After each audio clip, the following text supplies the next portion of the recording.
Salve, muito boa noite. Nós estamos de novo aqui nesta quarta-feira para falar de política. Você sabe, política move a sua vida, define a escola dos seus filhos e a sua vida. Nós estamos num momento ali pós-campanha eleitoral e todos analisando exatamente como é o resultado, ou seja, como é o retrato da nova política depois das urnas, desta festa democrática. Hoje aqui no Frente a Frente nós estamos com o ministro Onyx Lorenzoni, o ministro da Cidadania, experiente em política, 2 mandatos como deputado federal e 5 mandatos como deputado federal, 2 estaduais e 5 deputado federal.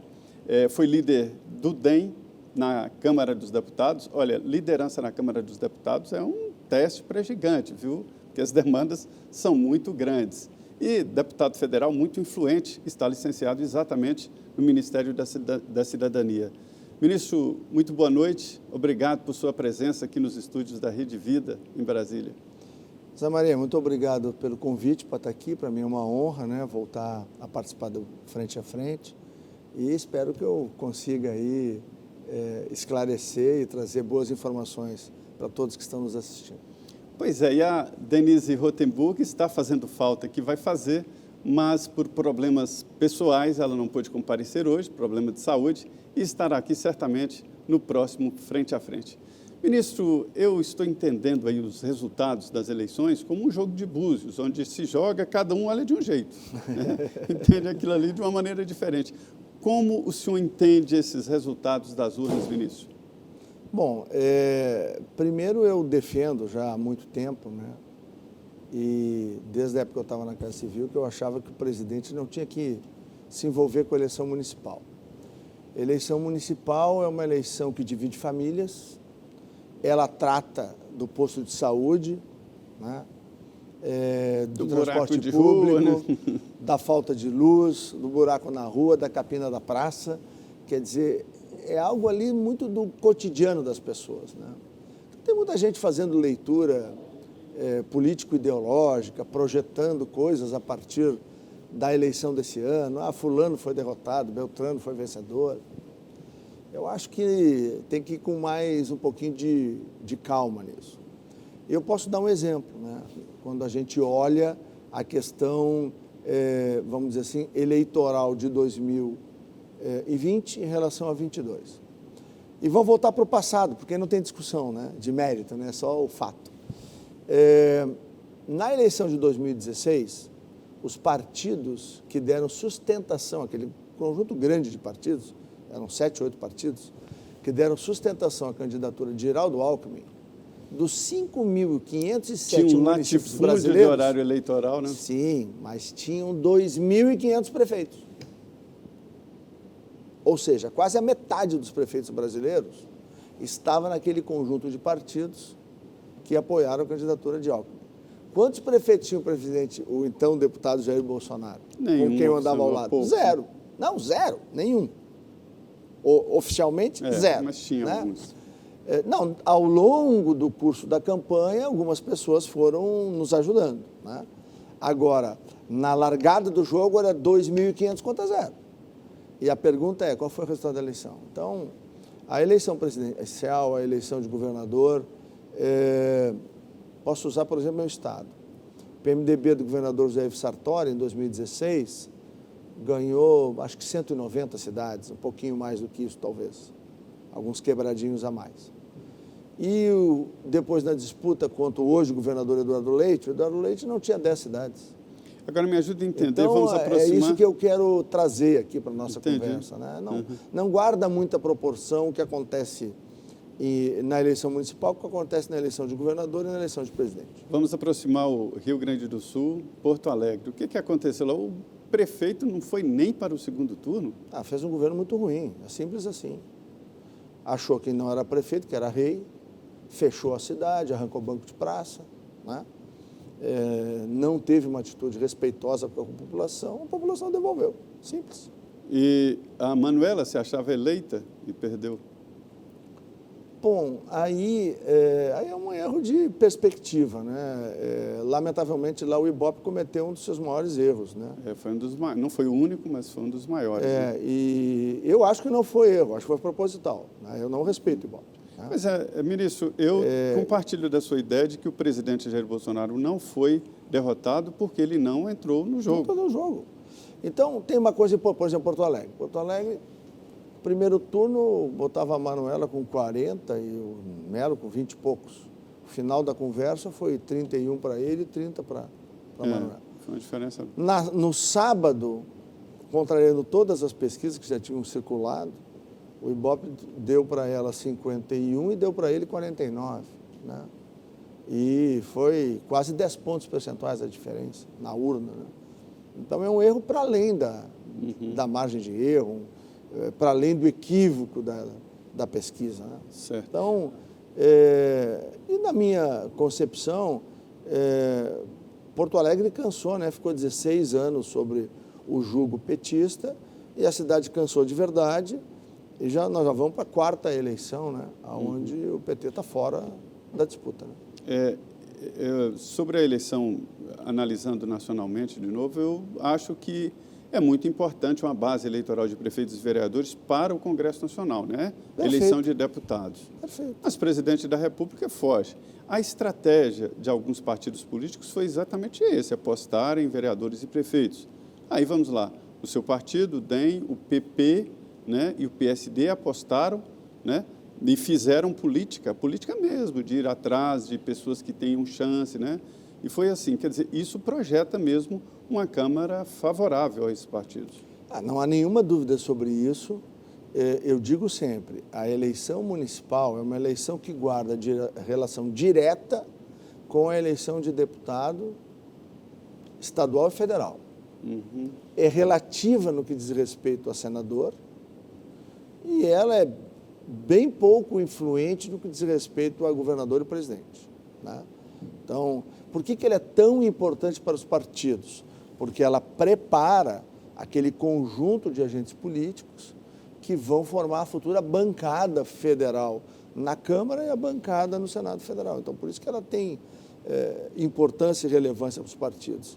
É essa estrutura política que vai permitir que o partido tenha maior ou menor bancada, e nós sabemos, significa influência no jogo político, isso significa os recursos do fundo partidário, né? Eu sou amplamente favorável, né, ao financiamento privado, eu votei contra, inclusive, o financiamento público, quando eu estava na Câmara. Hoje nós temos um financiamento público. E eu sou contrário a isso, eu acho que não tem que pegar dinheiro público e botar em política.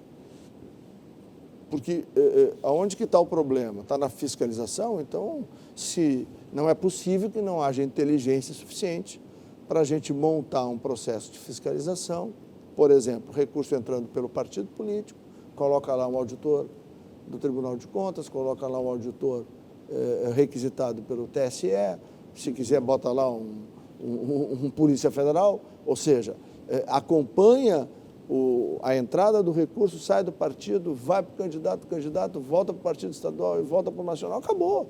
Quer dizer, é perfeitamente rastreável isso. Né? Ministro, eu acompanhei a sua vida política no Congresso Nacional e acompanhei o seu partido. Houve um momento que eu achava que o DEM ia desaparecer, reunião do DEM, fazendo uma mesa assim, né? Era o senhor, o Menocinha, né? Caiado. O Caiado, eram poucos ali. O que aconteceu que o DEM tomou essa estrutura, presidência da Câmara, presidência do Senado, o senhor na Esplanada, um ministério importante e outros. E a Tereza, né? A Tereza, na época o Mandetta. O que aconteceu com o DEM foi o seguinte, primeiro nós resistimos, né? Não fomos no canto da sereia lá E aí lembrar de Jorge Bornhausen, né? Que em outubro de 2002, com a vitória de Lula, ele reuniu o partido e disse que o partido iria para a oposição e ia lutar pelos princípios e valores que a sociedade brasileira acreditava. Depois veio aquela fase, né, de transformação, então, do PFL em DEM. A revolução dos novos ali. Né, que vieram os novos e tal. Eu continuo do velho e bom PFL, né, que eu acho que tinha uma tradição e uma história muito bonita. E, bom, depois veio aquela crise lá na criação do PSD, né, do Gilberto Kassab, onde o partido perdeu, né, um número significativo de líderes e líderes importantes. Agora imagine, Aí que queriam apoiar o governo Lula, né? Que fizeram isso para apoiar o governo Lula. Aí encolhemos, né? Aí veio uma tentativa, que aí eu tenho responsabilidade direta de não ter permitido, de fusão com o PTB, tu vai te lembrar disso. E depois PSDB. E quem entrou com ações em vários estados da federação foi um grupo que eu coordenava. Nós não queríamos aquela fusão, porque era ruim para o PTB e era ruim para a gente. Porque como é que tu mistura, né, um partido de perfil liberal-conservador, né, que deveria ser o DEM, né, eu acho que o DEM precisa caminhar para isso, né, ainda não é isso, com o Partido Trabalhista, né, é a mesma coisa que vou juntar lá os conservadores com o Partido Trabalhista britânico, quer dizer, um negócio que, né, não entra na cabeça de ninguém, porque as origens, os conceitos são completamente diferentes. E ali foi um acerto, né, porque aquilo permitiu, então, que a gente pudesse literalmente dar a volta na história toda. Aí, no pós-impeachment, né, o partido se reestruturou, uma parte do partido foi nessa aventura e talvez nessa coisa, né, de apoiar os tucanos. Em abril, maio de 2017, eu entreguei minha carta de renúncia da Secretaria-Geral do DEM Nacional, que eu já era há quase 4 anos, para ficar livre, para poder apoiar o Jair Bolsonaro. Eu me lembro do nosso senador Agripino Maia me perguntando por que eu ia fazer aquilo, né? Você endoidou? Foi mais ou menos assim. Aí eu disse para ele, olha, senador, assim. Primeiro eu cansei, né? Cansei do que está aí, não quero mais o que está aí. Segundo, eu quero uma pessoa que seja honesta, um cara que seja verdadeiro comigo e uma pessoa que eu acredite. E eu conheço o capitão, sou amigo dele há muitos anos, fui líder dele, né, em 2007. Ele teve uma breve passagem, né, naquela transição ali do PFL para o Democrata. Ficou um ano e pouquinho com a gente. Depois voltou para o PP. Depois voltou para o PP. Naquele ano eu fui líder. Então, a nossa relação se aprofundou ainda mais. Bom, temos uma amizade de quase 20 anos. E, bom, em maio, aí, de 17, eu comecei a caminhar com ele. Eu convidei muitas pessoas, né, do DEM. Bom, fora do DEM, nós chegamos em julho de 18 com aqueles famosos quase 120 deputados, alguns que tinham assinado e pediam inscrição. Tenho a lista até hoje. E, bom, deu certo e o DEM perdeu ali uma oportunidade de poder ter construído uma outra história, né? Mas o partido tem tido a sabedoria de se reinventar. Conseguimos agora bons resultados nas eleições. O partido sempre investiu em bons quadros. Então está aí, né? Prefeito de Florianópolis, o vice-prefeito de Porto Alegre, que é um quadro jovem e muito bom. O Rafael Greca, que é um quadro histórico do PFL, né, que se reelegeu em Curitiba. O Neto escolheu muito bem o seu sucessor, ganhou no primeiro turno, o Bruno. Então, o partido... E agora o Eduardo voltou no Rio, então... Eu noto, ministro, que há uma condensação, digamos assim, de alguns partidos. A gente vê ali claramente o PSDB e o MDB, né, juntos ali, inclusive o vice do Dória, do Bruno Covas é do MDB, a união do DEM também no Rio de Janeiro, quer dizer, DEM, MDB, PP e PSB podem andar juntos aí na sucessão presidencial, não? Olha, eu acho que pode, né? Mas eu continuo dizendo que o presidente Bolsonaro será um candidato fortíssimo em 2022. E se tudo que a gente vem trabalhando, né, der certo ao longo de 21, ele tem uma grande chance de ganhar o primeiro turno. E é incompatível com esse grupo?